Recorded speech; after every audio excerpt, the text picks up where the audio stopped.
ಎಲ್ರಿಗೂ ನಮಸ್ಕಾರ. ಕೆಲವೊಂದ್ಸರಿ ನಾವು ಅನ್ಕೊಳ್ತೀವಿ, ನಾವು ಎಷ್ಟೇ ಚೆನ್ನಾಗಿ ತಯಾರಿ ಮಾಡಿಕೊಂಡು ತರಗತಿಗೆ ಹೋದ್ರೂ ಕೂಡ ನಾವು ಪಾಠ ಮಾಡಬೇಕಾದ್ರೆ ಎಲ್ಲ ವಿದ್ಯಾರ್ಥಿಗಳು ನಮ್ಮ ಕಡೆ ಗಮನ ಇಟ್ಟು ಕೇಳ್ತಾ ಇರೋದಿಲ್ಲ. ತರಗತಿಯಲ್ಲಿ ಕೆಲವು ವಿದ್ಯಾರ್ಥಿಗಳು ಮಾತ್ರ ಗಮನ ಇಟ್ಟು ಕೇಳ್ತಾ ಇರ್ತಾರೆ. ಆದರೆ ಉಳಿದೆಲ್ಲ ವಿದ್ಯಾರ್ಥಿಗಳು ತಮ್ಮದೇ ಆದ ಲೋಕದಲ್ಲಿ ಇರ್ತಾರೆ. ಅವರು ಅಷ್ಟು ಹೆಚ್ಚು ಆಸಕ್ತಿಯನ್ನ ತೋರಿಸೋದಿಲ್ಲ. ಇದಕ್ಕೆ ಕಾರಣ ಏನಿರ್ಬೋದು? ಈ ಒಂದು ವಿಡಿಯೋದಲ್ಲಿ ಇದಕ್ಕೆ ಕಾರಣ ಹಾಗೂ ಇದಕ್ಕೆ ಏನು ಪರಿಹಾರ ಅನ್ನೋದನ್ನ ನೋಡೋಣ. ಹಾಗಾಗಿ ದಯವಿಟ್ಟು ಈ ವಿಡಿಯೋನ ಎಲ್ಲೂ ಸ್ಕಿಪ್ ಮಾಡದೆ ಕೊನೆವರೆಗೂ ನೋಡಿ. ಶಿಕ್ಷಕರಾಗಿ ನಾವು ಒಂದು ವಿಷಯವನ್ನ ಅರ್ಥ ಮಾಡ್ಕೋಬೇಕು. ಏನು ಅಂತಂದ್ರೆ, ತರಗತಿಯಲ್ಲಿ 30ರಿಂದ 35 ವಿದ್ಯಾರ್ಥಿಗಳಿರ್ತಾರೆ. ಆದರೆ ಎಲ್ಲಾ ವಿದ್ಯಾರ್ಥಿಗಳು ಒಂದೇ ಸಮನಾಗಿರೋದಿಲ್ಲ. ವೈಯಕ್ತಿಕವಾಗಿ ಅವರು ಭಿನ್ನವಾಗಿರ್ತಾರೆ. ವೈಯಕ್ತಿಕ ಭಿನ್ನತೆಯನ್ನ ಹೊಂದಿರ್ತಾರೆ. ಅದಷ್ಟೇ ಅಲ್ಲದೆ ಅವರ ಕಲಿಕಾ ಶೈಲಿಯಲ್ಲಿಯೂ ಕೂಡ ವ್ಯತ್ಯಾಸ ಇರುತ್ತೆ. ಎಲ್ಲರೂ ಒಂದೇ ರೀತಿ ಕಲಿಕೆಯನ್ನ ಮಾಡ್ತಾ ಇರೋದಿಲ್ಲ.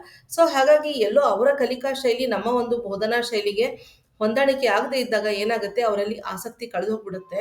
ಹಾಗಾಗಿ ಅವರು ಕಲಿಕೆಯ ಬಗ್ಗೆ ಆಸಕ್ತಿಯನ್ನ ತೋರಿಸೋದಿಲ್ಲ. ಹಾಗಾದ್ರೆ ನಾವು ಏನ್ ಮಾಡ್ಬೇಕು ಶಿಕ್ಷಕರಾಗಿ? ನಾವು 30 ಅಥವಾ 35 ಮಕ್ಕಳು ಬೇರೆ ಬೇರೆ ರೀತಿನಲ್ಲಿ ಕಲಿತಾರೆ ಅಂತ ಹೇಳಿದ್ರೆ, ಅಷ್ಟೊಂದು ರೀತಿಯಾದಂತಹ ಬೋಧನಾ ಶೈಲಿಯನ್ನು 10 ನಿಮಿಷದ ಅವಧಿಯಲ್ಲಿ ಅಳವಡಿಸಿಕೊಳ್ಳೋದಕ್ಕೆ ಸಾಧ್ಯನಾ ಅಂತ ನೀವು ಕೇಳಬಹುದು. ಖಂಡಿತ ಸಾಧ್ಯವಿಲ್ಲ. ಆದರೆ ತರಗತಿಯಲ್ಲಿರುವ ಎಲ್ಲಾ ವಿದ್ಯಾರ್ಥಿಗಳ ಕಲಿಕಾ ಶೈಲಿಯನ್ನ ನಾವು ಮುಖ್ಯವಾಗಿ 4 ಗುಂಪುಗಳಾಗಿ ವಿಂಗಡಿಸಬಹುದು. ಅದನ್ನ ನಾವು ಇಂಗ್ಲಿಷಲ್ಲಿ ವಾರ್ಕ್ ಅಂತ ಹೇಳ್ತೀವಿ. VARK. ವಿ ಅಂದ್ರೆ ವಿಜುವಲ್ ಲರ್ನರ್ಸ್, ಎ ಅಂದ್ರೆ ಆಡಿಟರಿ ಲರ್ನರ್ಸ್, ಆರ್ ಅಂದ್ರೆ read and write learners, K ಅಂದ್ರೆ ಕೈನೆಸ್ಥೆಟಿಕ್ ಲರ್ನರ್ಸ್. ಮೊದಲನೇದಾಗಿ ವಿ ಅನ್ನೋದನ್ನ ನೋಡೋಣ. ವಿ ಅಂದ್ರೆ ವಿಜುವಲ್ ಲರ್ನರ್ಸ್, ಅಂದ್ರೆ ನೋಡುವುದರ ಮೂಲಕ ಅವರು ಕಲಿಯುವಂಥವ್ರು. ಇಂಥವ್ರಿಗೆ ಕೆಲವು ದೃಶ್ಯಗಳು ಬೇಕಾಗುತ್ತೆ. ಚಿತ್ರಪಟಗಳ ಮೂಲಕ ಅಥವಾ ಚಿತ್ರಗಳ ಮೂಲಕ ಅಥವಾ ಒಂದು ವಿಡಿಯೋ ಕ್ಲಿಪ್ಪಿಂಗ್ ಮೂಲಕ ಪ್ರಾತ್ಯಕ್ಷಿಕೆಯನ್ನ ನೀವು ತೋರಿಸಿದಾಗ ಈ ಮಕ್ಕಳು ತುಂಬಾ ಆಸಕ್ತಿಯನ್ನ ತೋರಿಸ್ತಾರೆ. ಇದರ ಮೂಲಕ ಅವರು ತುಂಬಾ ಚೆನ್ನಾಗಿ ಪರಿಕಲ್ಪನೆಯನ್ನ ಅರ್ಥ ಮಾಡ್ಕೊಳ್ಳೋದಕ್ಕೆ ಸಾಧ್ಯ ಆಗುತ್ತೆ. ಇನ್ನು ಎರಡನೇ ಗುಂಪಿನ ವಿದ್ಯಾರ್ಥಿಗಳು ಕೇಳಿ ಕಲಿಯುವಂತಹ ವಿದ್ಯಾರ್ಥಿಗಳು. ಇವರಿಗೆ ನಿಮ್ಮ ವಿವರಣೆ ಅಷ್ಟೇ ಸಾಕಾಗುತ್ತೆ. ನಿಮ್ಮ ಒಂದು ವಿವರಣೆ ತುಂಬಾ ಅದ್ಭುತವಾಗಿ, ಆಸಕ್ತಿದಾಯಕವಾಗಿ ಉದಾಹರಣೆಗಳ ಮೂಲಕ ನೀವು ವಿಷಯವನ್ನ ಮಂಡನೆ ಮಾಡಿದಾಗ ಅವರು ತುಂಬಾ ಆಸಕ್ತಿಯಿಂದ ತುಂಬಾ ಗಮನ ಇಟ್ಟು ಕೇಳ್ತಾರೆ. ಈ ಒಂದು ಕೇಳುವಿಕೆಯ ಮೂಲಕವೇ ಅವರು ವಿಷಯವನ್ನ ಚೆನ್ನಾಗಿ ಅರ್ಥ ಮಾಡ್ಕೊಳ್ತಾರೆ. ಇವರು ಎರಡನೆಯ ಕ್ಯಾಟಗರಿ ವಿದ್ಯಾರ್ಥಿಗಳು. ಇನ್ನು ಮೂರನೇ ಗುಂಪಿಗೆ ಸೇರಿದ ವಿದ್ಯಾರ್ಥಿಗಳು ರೀಡ್ ಅಂಡ್ ರೈಟ್ ಅಂತ ಹೇಳ್ತೀವಿ. ಇವರು ಓದುವುದರ ಮೂಲಕ, ಬರೆಯುವುದರ ಮೂಲಕ, ಅಭ್ಯಾಸದ ಮೂಲಕ ಕಲಿಯುವಂತಹ ವಿದ್ಯಾರ್ಥಿಗಳು. ಈ ವಿದ್ಯಾರ್ಥಿಗಳಿಗೆ ಹೆಚ್ಚಾಗಿ ಶಿಕ್ಷಕರ ಸಹಾಯ ಬೇಕಾಗಿರೋದಿಲ್ಲ.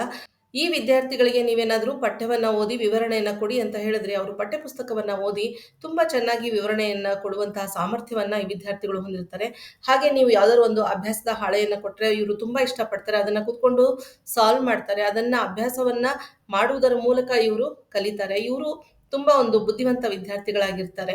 ಇವರು ಮೂರನೆಯ ಗುಂಪಿಗೆ ಸೇರಿದಂತಹ ವಿದ್ಯಾರ್ಥಿಗಳು. ಇನ್ನು ನಾಲ್ಕನೆಯ ಗುಂಪಿಗೆ ಸೇರಿದಂತಹ ವಿದ್ಯಾರ್ಥಿಗಳನ್ನ ನಾವು ಕೈನೆಸ್ಥೆಟಿಕ್ ಲರ್ನರ್ಸ್ ಅಂತ ಹೇಳ್ತೀವಿ.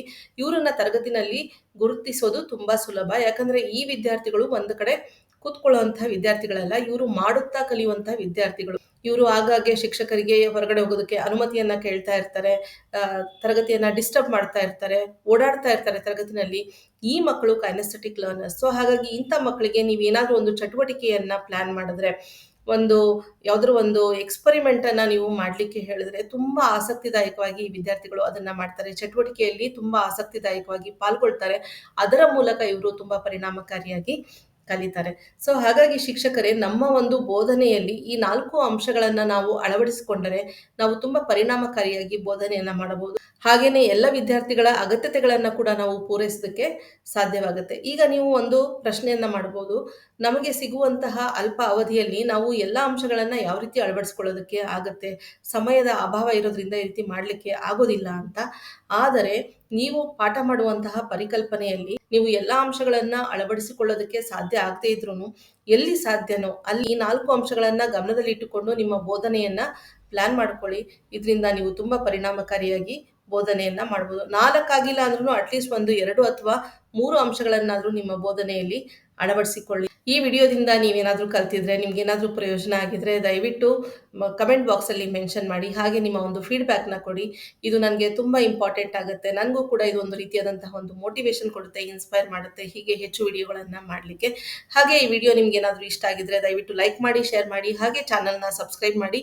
ಹಾಗೇನೆ ಬೆಲ್ ನೋಟಿಫಿಕೇಶನ್ ಐಕಾನ್ ಅನ್ನ ದಯವಿಟ್ಟು ಪ್ರೆಸ್ ಮಾಡಿ. ಇದರಿಂದ ನಿಮ್ಗೆ ನಾನು ವಿಡಿಯೋ ಅಪ್ಲೋಡ್ ಮಾಡಿದ ತಕ್ಷಣ ನೋಟಿಫಿಕೇಶನ್ ಸಿಗುತ್ತೆ. ಹಾಗಾಗಿ ನೀವು ಎಲ್ಲ ವಿಡಿಯೋಗಳನ್ನ ನೋಡಬಹುದು. ಇಷ್ಟೊತ್ತು ವಿಡಿಯೋನ ಕಂಪ್ಲೀಟಾಗಿ ವಾಚ್ ಮಾಡಿದ್ದಕ್ಕೆ ಧನ್ಯವಾದಗಳು. ಮತ್ತೆ ನಾನು ನನ್ನ ಮುಂದಿನ ವಿಡಿಯೋದಲ್ಲಿ ಸಿಗ್ತೀನಿ. ಅಲ್ಲಿವರೆಗೆ ನಮಸ್ಕಾರ. ಧನ್ಯವಾದ.